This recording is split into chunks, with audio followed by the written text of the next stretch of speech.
Merci Valérie. Ce sont des machines à laver, des écrans, des réfrigérateurs hors d'usage. Les trafiquants les récupèrent dans les décharges pour les revendre à l'étranger. C'est évidemment illégal, d'autant que ces appareils n'ont pas été dépollués. Les pièces se retrouvent ensuite en Afrique ou en Chine. Lilia Melconian et Mathieu Renier ont remonté la filière et rencontré les trafiquants. Ce sont des déchets de toutes sortes, saisis par les douanes. Leur point commun, ils sont polluants. Certains contiennent des produits toxiques.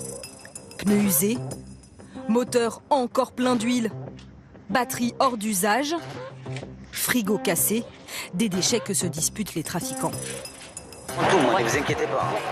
Ok, ça marche. Même les moteurs là, il y a des moteurs. Oui, c'est ça, oui. Un trafic international depuis la France, alors même que notre pays se veut exemplaire en matière de dépollution. Depuis 2003, les règles françaises sont draconiennes. Tout déchet toxique doit passer par ce genre de centre.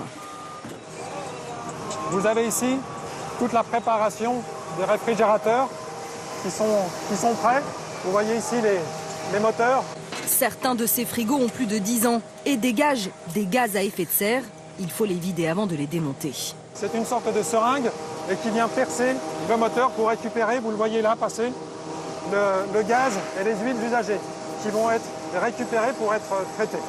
En principe, tous les appareils que nous jetons sont censés finir ici, dépollués, puis transformés.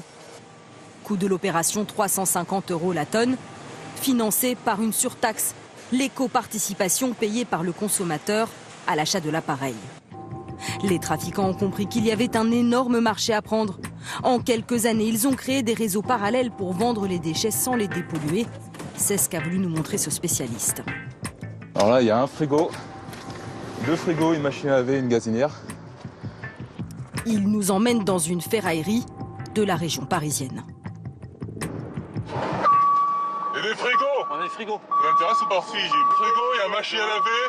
Oui, pour vendre. Ouais. Allez-y là-bas sur la balance, s'il vous plaît. Ici, des matériaux sont entassés avec l'électroménager, peu importe si le gaz polluant s'échappe. T'inquiète pas, regarde.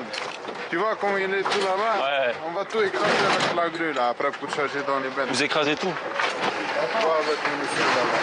Il va prendre Oui, tout ça. c'est bon. Avec les Enregistré. Combien? 15 euros. Quelques minutes plus tard, c'est un autre homme qui nous approche. Et les gars, prenez mon numéro. D'accord. Si vous avez des frigos, vous m'appelez. D'accord. C'est qui est l'unité centrale, les télés, les écrans plats, qui sont plus en état de marche, je les paye. Tout ce qui est tout d'ordinateur, je les prends. Il y a beaucoup de choses que j'achète. C'est pour l'Afrique, tu disais, il faut que ça soit en état de marche, c'est ça? Non, je m'en fous de ça. Ça marche. Sinon, je prends. Il y a du gaz, il n'y a pas de gaz, je prends. Les télés qui ne marchent pas, je prends aussi. C'est un peu dangereux, ça, non? Enfin, Non, c'est ça va. rien, ça. Oh. J'ai l'habitude du travail, le couple, on remplit les barriques avec. Ouais. On va au bled. Ok. Allez, on fait ça. Ça marche, merci. On Merci. va travailler ensemble. Ça marche. Allez, bonne journée. Au revoir. Des déchets acheminés vers le continent africain, mais aussi vers la Chine et la Turquie, avec d'énormes bénéfices.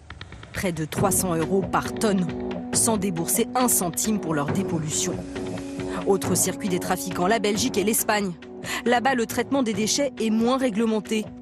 Du coup, les trafiquants achètent des appareils non traités chez des ferrailleurs français, les compressent sur place, puis franchissent la frontière espagnole. Un balai quotidien de camions pleins de frigos non dépollués de part et d'autre de la frontière. Certains trafiquants vont même plus loin. Ils volent des appareils dans des déchetteries. Alors la métropole lilloise a décidé de se protéger, comme s'ils stockaient des matières précieuses. Donc ici, vous avez un radar pour une protection périmétrique, plus des caméras de vidéo. Au total, 9 caméras pour surveiller des déchets, mais aussi des bennes spéciales anti-intrusion. Ici, cette benne est très dissuasive dans la mesure où les produits ne sont plus accessibles. Ces filières illégales rapporteraient plus de 17 milliards d'euros par an aux trafiquants. En France, cela veut dire des taxes de dépollution payées pour rien par les consommateurs. En Afrique, les conséquences écologiques, elles, sont désormais bien visibles avec ces décharges à ciel ouvert, pleines de nos déchets polluants. Vous le savez, nous consommons de plus en